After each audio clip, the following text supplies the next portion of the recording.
this will make the most difference in your playing and musical ability ever. It's a very simple thing. Rotem, why did you get into jazz? Wow. Honestly, I felt that jazz was this unknown world that I don't understand and that I want to be a part of. I kind of felt it's like this secret door, just behind the curtain, something amazing is happening, and I can hear that it's like cool and it's amazing, but I don't understand what it is. And I really wanted to be like, oh, this is what it is. Like, you're listening to Bach playing, Matthäus Passion or something, and I was like, this is jazz. This is the essence of music and maybe human interaction, right? And I was like, I want to understand that. Yeah, I mean, I wanted to ask you that question because I think it was the same for me. Is I saw Christian McBride play with Dave Brubeck at one point when I was 14 years old, when Dave Brubeck was still with us. Wow. And that idea of this is the essence of human interaction, but I don't understand it yet. I think that kind of hits the nail on the head for me because I saw them play and I saw them laughing. I saw them like getting into it and like making this interesting music and beautiful music. I didn't understand it, but it was so clear that they were operating on this other level where they were communicating so clearly to each other and to the audience and having such a beautiful, wonderful time. And I wanted to have that, I wanted to be a part of that world and a part of that language. Yeah. And I mean, it was so exciting, and I still don't quite understand it. And I, have gone through phases where I don't like it at all, where it's just like, it's just, I don't know, it feels too cold or too, vibey, the community or the scene. And I'm just like, I don't really want to take part of it. But every time I come back, it's like, this is very, very cool. There's this community and there's this history with this music that cut very, very close to the core of like what being a human is. Yeah, that's amazing. And I'm curious, like, for people that don't really know jazz or maybe even don't like jazz, how would you explain what jazz is? Like, what would you say? Well, what is jazz? It's having a good, deep conversation with people and trying. It's late conversation. So my partner is Argentinian, and there's this thing in Argentina, sobremesa, which is this after dinner, you just talk. You just talk for a couple hours, just about nothing and everything. That's very important. You just talk for a couple hours. And to me, jazz is very similar of an idea. Like, you're with friends, you're getting into a deep conversation about something, and you come out of the experience with a better appreciation for the world. And watching people do that, especially if they're people who are talking about a conversation that you don't quite understand, can sometimes be alienating because you don't know what the topic is. Like, if people are talking about, I don't know, I don't know, what's a subject that you don't know much about? I don't know much about architecture. Like, if people are talking about architecture, right? And that can be kind of alienating when you see a bunch of people talk about architecture and you're like, I don't get it. But if you do have the words for things and words for meaning, that can be a very deep and important conversation, and you can leave that feeling more connected with people based on that topic of conversation. And I think jazz is very similar. It's a way of communicating feelings, communicating deep truths about how we relate to the world and each other using this language of, 2/5, using this language of blues licks.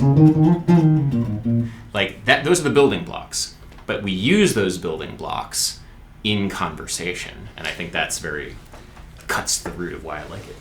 No, that's amazing. I had a chance to study with Hal Galper, which is an amazing pianist, and when I was in new school, he was giving a workshop, basically a weekly course that was called Rhythm Section Workshop, and I remember one time he looked at us, and it was a quartet that we played. And he looked at us and said, the fact that there are 4 people in this room right now playing the same song in the same place does not mean it's jazz. And I was like, what? He was like, yeah, that, like, the fact that you're not listening or playing but actually not really paying attention to what's going on, does not make it, or makes it not jazz. So the idea of jazz and of that music is the interaction, and that's what's beautiful about it. Because like on the high priest level of jazz, right? It's like high priest level. It's like when you reach those levels, it's like I think you have this superpower of like communicating information in a very subtle way, and not just communicating information, but understanding what the other person is telling you and feeling and supporting that, right? So if you're playing with somebody, or you're supporting in a band, or you're playing, trio, and the bass player is doing something, you are able to help the music sound better somehow. Yeah. Right? And I think that is what's so magical about jazz for me, and the fact that you can sort of like in the kind of like heat of the moment articulate ideas, but still keep a structure and still keep a relationship to a language, right? Because now if I'm just going to switch into gibberish, that would be harder to follow me. And in jazz, it's sort of like the same thing, but you kind of speak a language, but you are able to withdraw inspiration from everything. So it's kind of like it's this universal language, taking the words of Bill Evans, that is conveying this deep human experience. I don't know. So for me, I'm very excited and very passionate about that idea. And of course, I love a lot of music. So that essence of communication exists in a lot of musics. But there is something special with jazz because of how open the form is and the structure is, that also a little bit alienates it, but also allows this beautiful kind of magic to happen. Yeah, I mean, I think one of the most amazing things for me about it is, it lets you express yourself, and that's great. But it also lets you communicate with other people and receive their truths, receive their selves too. Yeah. So you can express yourself, but other people can too. And it's this beautiful thing where it's like you can have a bunch of people speaking at the same time over each other, and yet it somehow makes sense, and yet it somehow like comes together, and you can go really deep on this stuff. Jazz is not unique among the musics of the world at being, expressing deep human truths, at like really getting to the core of like what it means. And I think any kind of music that resonates with you will get to that level where you can really feel what somebody else is feeling and really communicate between each other. It just so happens that for me, because of experiences that I've had, it seemed to resonate with me the most, that this is the language, this lets me talk with other people. Yeah. And the danger, of course, when you're studying it is you get so like in your head about, okay, this is the 2 chord, this is the 5 chord, this is the 1 chord. Okay, like how do I play this?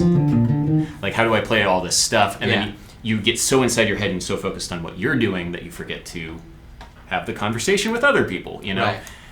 So there's a lot of danger in the beginning of it, but it's very fun once you get to that level where you are fluent and you can have these conversations with people. Yeah, and I think what's also very interesting in jazz is of course the idea that it's improvised, but I think that the accent on rhythm and time is tremendous. And for me, the idea of rhythm is sort of like almost equals to places in space, if that makes sense. It's like when you hear something. Okay, let's say we're listening to a note. Okay, the first thing I would hear is the color or the sound. If you just hear this note, you might even not know it's a guitar in the beginning. Depending on the overtone structure, you might know it's a cello, violin, or guitar. Okay. The second thing you'll hear, as far as I'm concerned, maybe I'm wrong, but that is the time and the rhythm. Now, of course, if it's just one long note, there's nothing. But once there is repetition,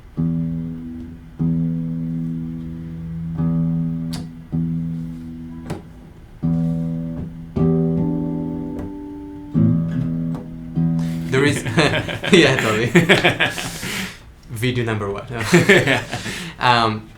Once there is repetition, we create context for ourselves and for other people to understand what is happening, and it's sort of like places in time and in space for me.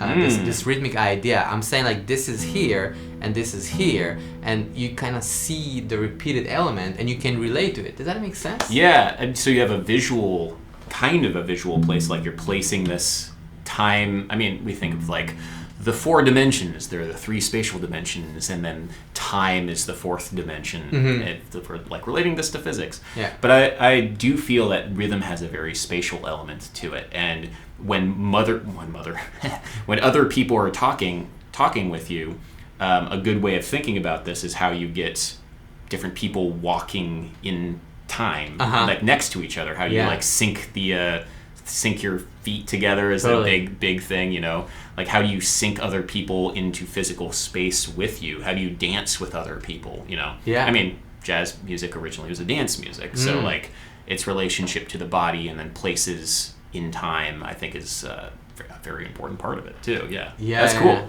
It's interesting. So I mean, I think the nuances of that rhythmic music is so amazing and so deep, and the difference between, you know,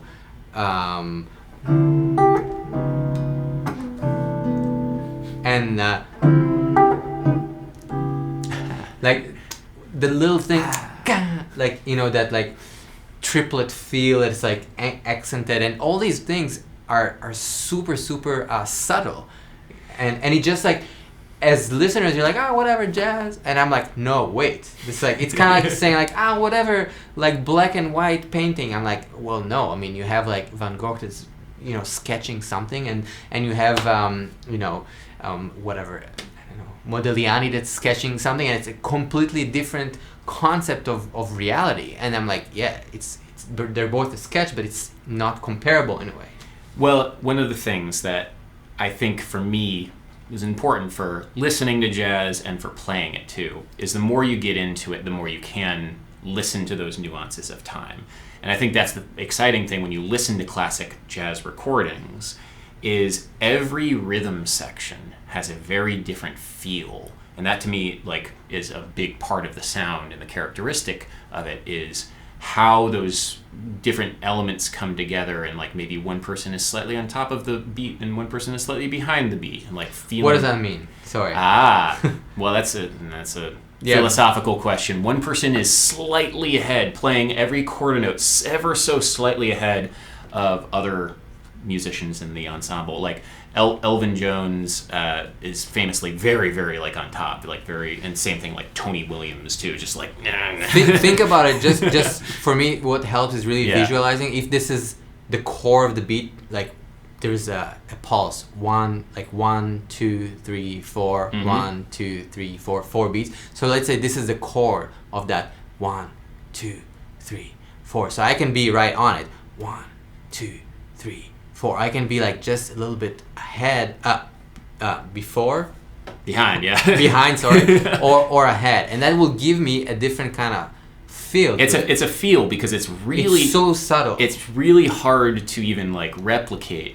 One thing that I like to do in digital audio workstations, because this is an easy thing just to hear it, is to just like program it. Yeah, program it like a simple drum beat, and then just like move the hi-hats just a little forward or just a little behind, so you can hear. And it's not even hearing, it's really feeling. It's really feeling. Yeah. And that space, actually, people talk about that this space between the core of the beat and, let's say, the bass player, that is the swing. The pocket. That is the pocket of like that place between the drums, for example, and the bass or something, right? And that is the pocket of swing that makes things happen. Yeah, and it's unique. This is the thing that I find exciting. It's unique to different rhythm sections. It's unique to different groups of people, because it's not going to be the same every time. And you get together as people, as like people in a room. You get together and try and find like what feels the best, like what like maybe, okay, so you know this person plays a little bit ahead of the beat here, so maybe I can match that, but sometimes matching it doesn't sound good. It sounds like rushed, so maybe I lay back, but how much do I lay back? And then the amount of practice and the amount of just interaction comes down to just like, okay, how do I get my playing to feel good with that person's playing? And you are really laser focused on, if you're playing jazz with the hi-hat, with the ride cymbal. If I'm the bass player, I'm just like, how do I get this ride cymbal to feel really good with this bass? If I'm playing like pop and jazz or like more rock styles of jazz, how do I find the kick drum and the kick drum's relationship to the bass? And so it's all coming down to feel. Yeah. How do I get it to feel good? And it's one of those things like at the end of the day, if it feels good, it is good. If it doesn't feel good, it doesn't feel. And how did you unlock that idea and concept of paying attention to that? Or could you articulate like something that kind of clicked in you as a player that you were like, oh, this is what I need to pay attention? Because I think this is probably like, if you're watching this will make the most difference in your playing and musical ability ever. It's a very simple thing, looking at the other people.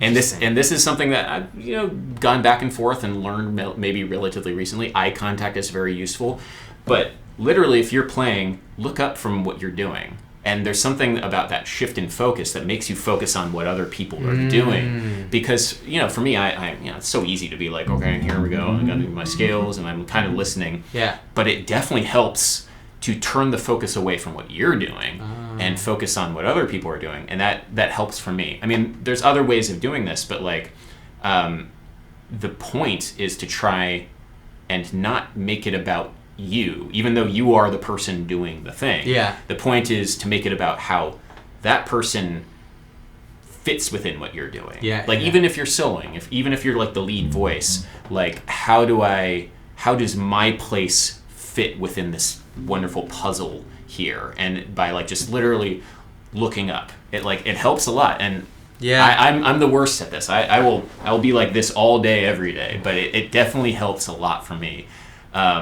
Just to get it's weird, like the best music I feel like is multi-sensory. How do you engage everything, not just your ears, but your eyes in service of your ears, your body in service of your ears, your hands in service of your ears. Yeah. And I think all of that goes into the music in a way that is really exciting, really beautiful. No, that's amazing. I love it. I mean, I think that's great advice. That I'm gonna try and look more. Man, look up more.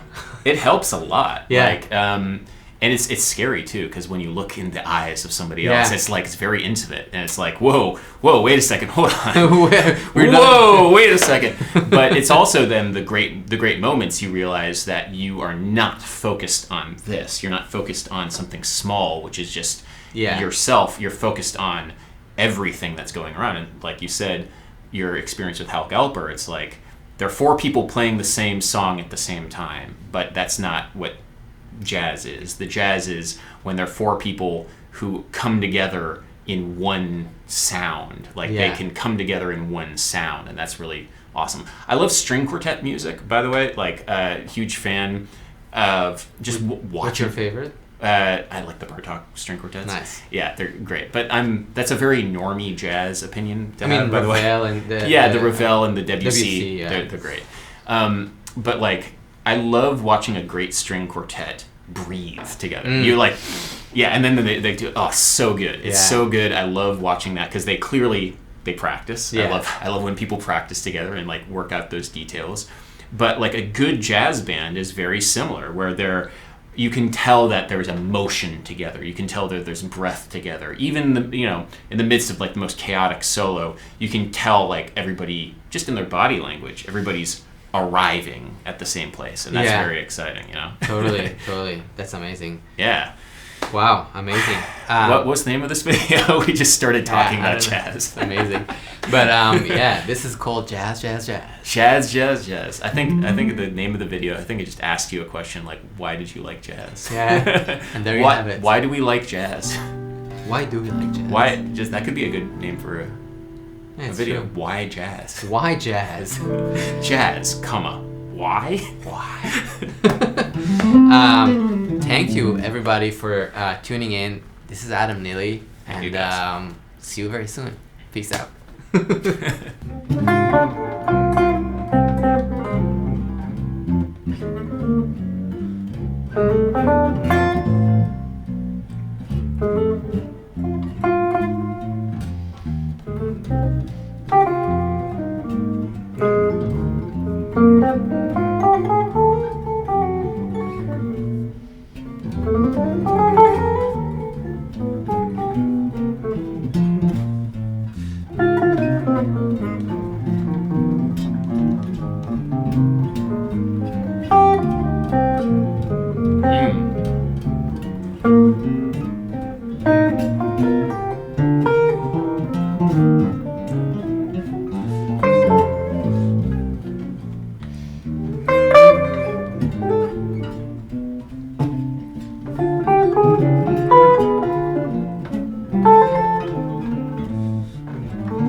Nice. All right.